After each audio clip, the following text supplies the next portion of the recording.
Good morning, everybody. This is John Seville from Acorn Wealth.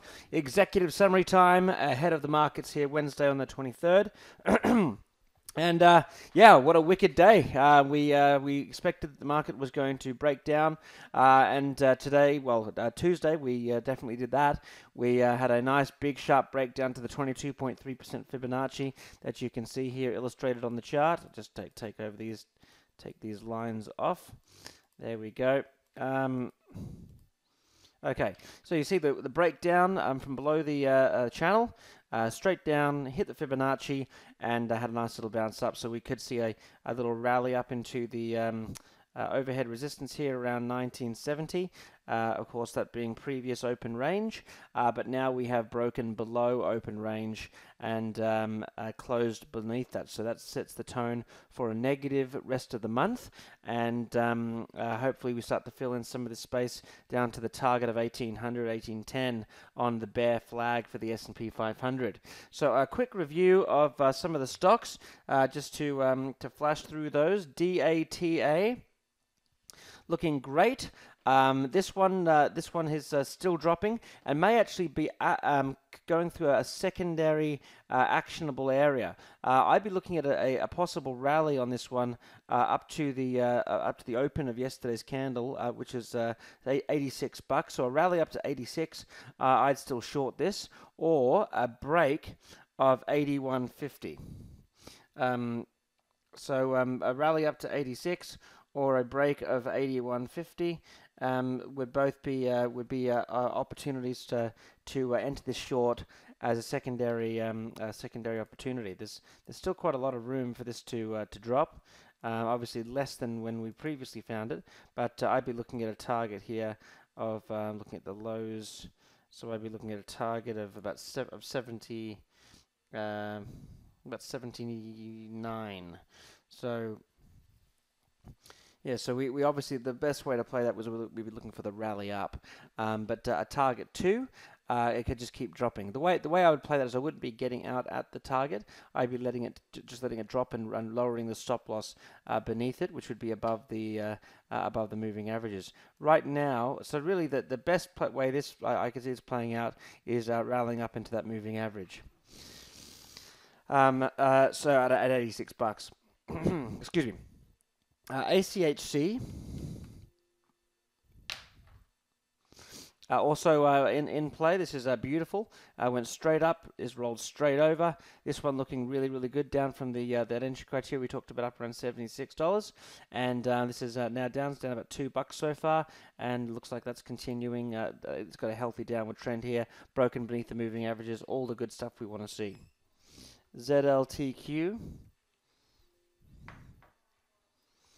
ZLTQ. This is also doing really well. I mean, it's hard to find one that didn't do really well today. We pretty much nailed it on the head in terms of these stocks. I couldn't be more happy. So hopefully everyone is also doing really well also, and just as happy.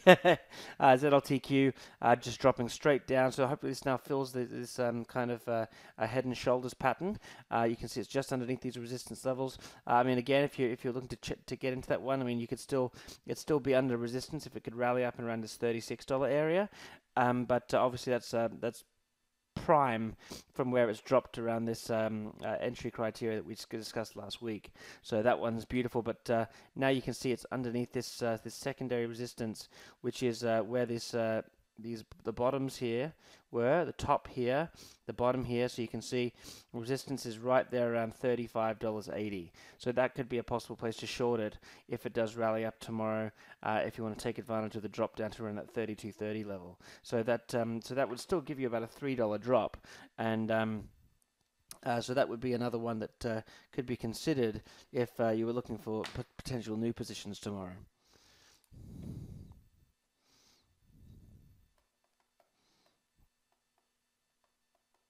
Okay. INCY doing great. This one just rolling right over.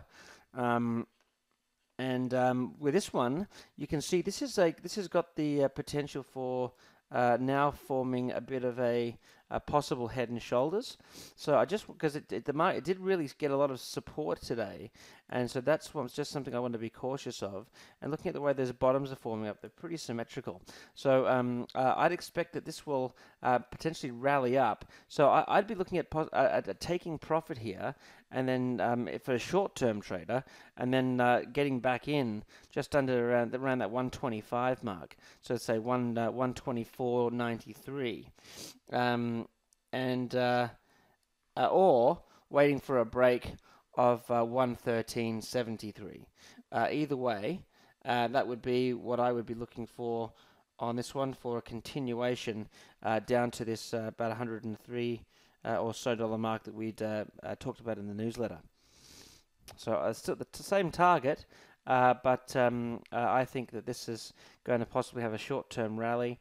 So I'd just take profit and short it again on the other side of that support, or as it rallies up into resistance.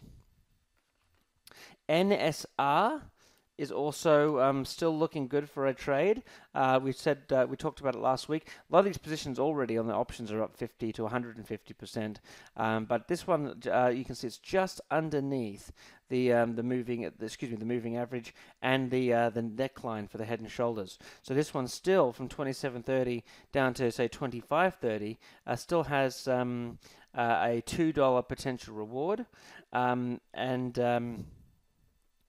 and we'd be looking at 70 cents of risk to do so, stop loss at say 28.07. So this is so from 27.30 to 28.07, and then looking at that target down around 25.33. So yeah, it's basically $2 of risk with 70 cents of reward.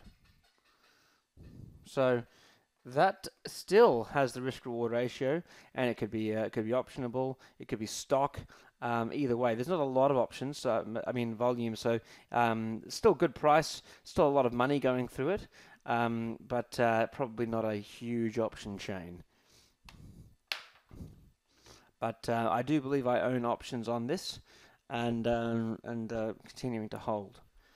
I say I believe because I've got about 15 different positions at the moment. I'll have to double check that. But one that certainly should be really happy with. So NSR looking great. STX, Seagate looking awesome, especially if you got in up when it was around $52. Now down to 43, so down 20%. You should be really, really happy with that if you're in options or stock. This one's probably run away a little bit now. If you're looking to still try and enter it, I mean, obviously the rule of thumb is sell resistance. So you'd want to see it rally up to around this kind of $46 level if you were looking for a secondary entry. At least that's what I would be looking for on Seagate. HOG has also broken down, but you can see it's just broken down beneath its descending triangle pattern. So this is still a valid short, just around 54 where it's currently at. So this could also be still played out. We're already in this. We've been in this quite a while ago, but it's been something we've obviously been commenting on, and looks like it's building. Obviously, it's got no real steam. It didn't get much of a rally at all today. Gap straight down, but you could see this rally up to 54, maybe a little bit higher. But I think this is definitely a horizontal level that's been broken. What makes me say that is simply that it's horizontal across the top and kind of horizontal across the bottom. I can't see any real reason to feel that it would be a trend line, but I mean, if we were really reaching, I mean, that's the only other possibility I could see. So I probably prefer the other ones over this, such as INCY, NSR, STX, but ZLTQ. I mean, most of them I prefer over this one just because this is a little bit choppy. But nevertheless, do hold it, and looking at that as a longer term play. and TNP. I think I've covered all the main ones. Just wanted to give you a quick update on these all. That this is looking excellent. Went up to that $9 mark. I mentioned last week you'd probably get another chance to short it up around $9. You did yesterday and today, and also 2 days ago and yesterday, and it rallied right up into there and has pulled back. So this is looking great as well. So I mean, I couldn't be happier with the way all of the shorts are performing. One new one that is on my watch list is SNI. Now, there's a massive insider selling on this one.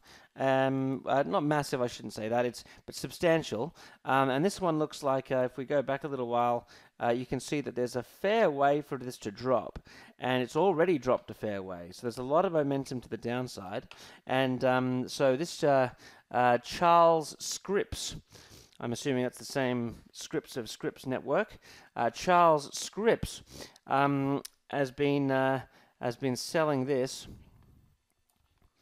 all throughout the year, and he sold basically right up at the top. Let me have a look here. Yeah, right up at the top last year, $80, $79. So this one's been just declining, and he's been getting it the whole way through. And so why not follow suit? He looks like he knows what he's talking about. So 10% owner, Scripps of Scripps Networks, and so this could be an interesting one where we could just look at a stop loss above this 20-day moving average at where are we at here? Looking at 52.77. So look at 52.87.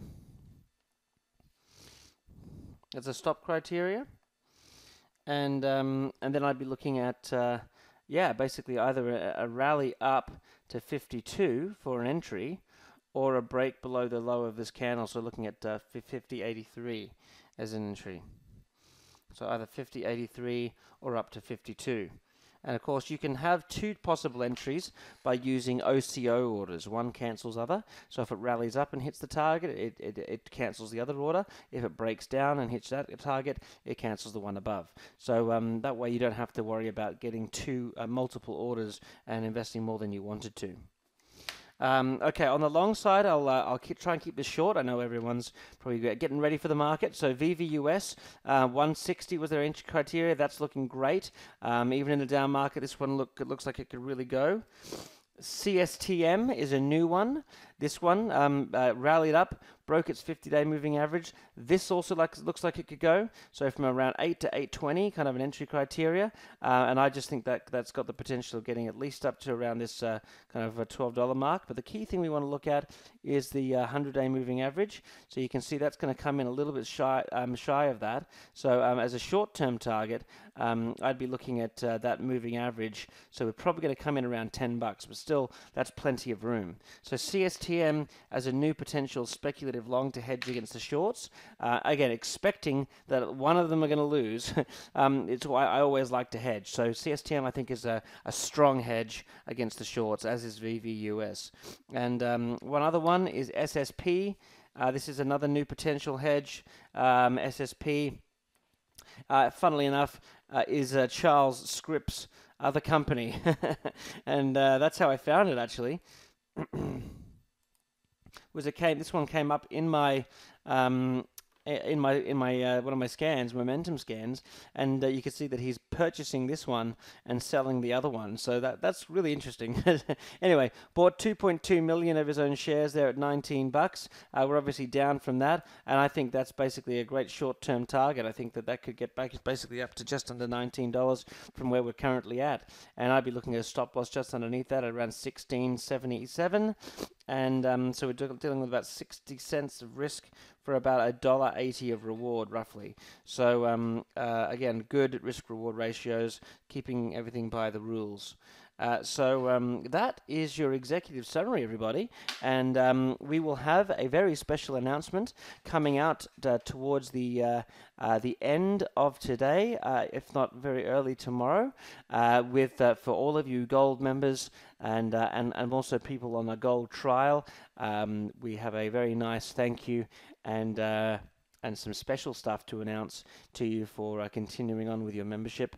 We obviously want to look after our clients outside of the stock selections and executive summaries. We've got some great new things coming down the pipeline. So very much looking forward to that announcement, and we'll see you all very soon. Take care. Have a wonderful day. Happy trading.